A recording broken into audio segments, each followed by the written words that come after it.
नमस्कार, आपका मेरे चैनल में स्वागत है।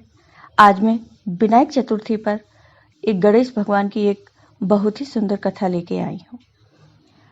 अगर आपने अभी तक मेरे चैनल को सब्सक्राइब नहीं किया तो सब्सक्राइब कर लीजिए, साथ ही बेल आइकन पर क्लिक जरूर कीजिए जिससे हमारे वीडियो के नोटिफिकेशन आपको मिलते रहें। एक समय की बात है, एक भाई बहन थे।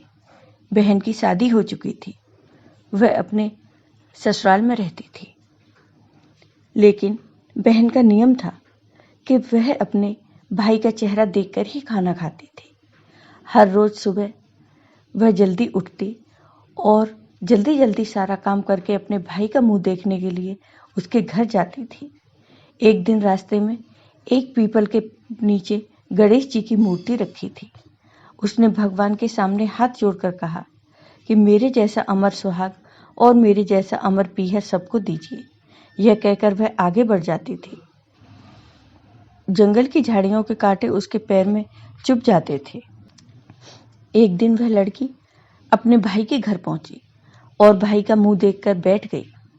तो भाभी ने उससे पूछा कि पैरों में क्या हो गया है। यह सुनकर उसने भाभी को जवाब दिया कि रास्ते में जंगल की झाड़ियों के गिरे हुए कांटे पाँव में चुभ गए। जब वह लड़की अपने घर चली गई तब भाभी ने अपने पति से कहा कि रास्ते को साफ करवा दो। आपकी बहन के पाँव में बहुत सारे कांटे चुभ गए हैं। भाई ने तब कुल्हाड़ी लेकर सारी झाड़ियों को काटकर रास्ता साफ कर दिया, जिससे गणेश जी का स्थान भी वहां से हट गया। यह देखकर भगवान गुस्सा हो गए और उसके भाई के प्राण हर लिए। लोग उसके भाई को अंतिम संस्कार के लिए ले जा रहे थे। तब उसकी भाभी ने रोते हुए लोगों से कहा कि थोड़ी देर रुक जाओ, उसकी बहन आने वाली है। वह अपने भाई का मुंह देखे बिना नहीं रह सकती, उसका यह नियम है। तब उन लोगों ने कहा, आज तो वह इसका मुंह देख लेगी, पर कल कैसे देखेगी। रोज दिन की तरह बहन अपने भाई का मुंह देखने के लिए जंगल में निकली। तब जंगल में उसने देखा कि सारा रास्ता साफ किया हुआ है। जब वह आगे बढ़ी तो उसने देखा कि सिद्धि विनायक को भी वहां से हटा दिया गया है। तब उसने जाने से पहले गणेश जी को एक अच्छे स्थान पर रखकर उन्हें स्थान दिया और हाथ जोड़कर बोली, भगवान मेरे जैसा अमर सुहाग और मेरे जैसा अमर पीहर सबको देना। और फिर बोलकर आगे निकल गई। भगवान तब सोचने लगे कि अगर इसकी नहीं सुनी तो हमें कौन मानेगा, हमें कौन पूजेगा।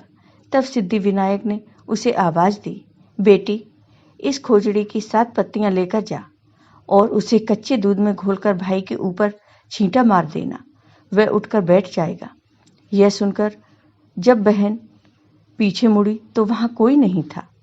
फिर वह यह सोचने लगी कि ठीक है, जैसा सुना वैसा मैं कर लेती हूँ। फिर वह 7 खेजड़ी की पत्तियां लेकर अपने भाई के घर पहुंची। उसने देखा वहां कई लोग बैठे हैं। भाभी बैठी रो रही है और भाई की लाश रखी है। तब उसने उन पत्तियों को बताए हुए नियम के तहत भाई के ऊपर छिड़क दिया। तब भाई उठकर बैठ गया। भाई अपनी बहन से बोला, मुझे बहुत ही गहरी नींद आ गई थी। तब बहन बोली, यह नींद किसी दुश्मन को भी ना आए, और उसने सारी बात अपने भाई को बता दी। इस तरह उस लड़की का भाई गणेश भगवान जी की कृपा से जीवित हो गया और वह लड़की अपने भाई का मुंह देखकर अपने ससुराल लौट आई। फिर वह भाई और बहन सुखपूर्वक रहने लगे। तो हे गणेश भगवान, जैसी कृपा आपने उस लड़की पर की, वैसी ही कृपा आप अपने सभी भक्तों पर करना। जय हो गणेश भगवान की। अगर आपको ये वीडियो पसंद आया हो तो कमेंट बॉक्स में गणेश भगवान की जय अवश्य लिखें। धन्यवाद।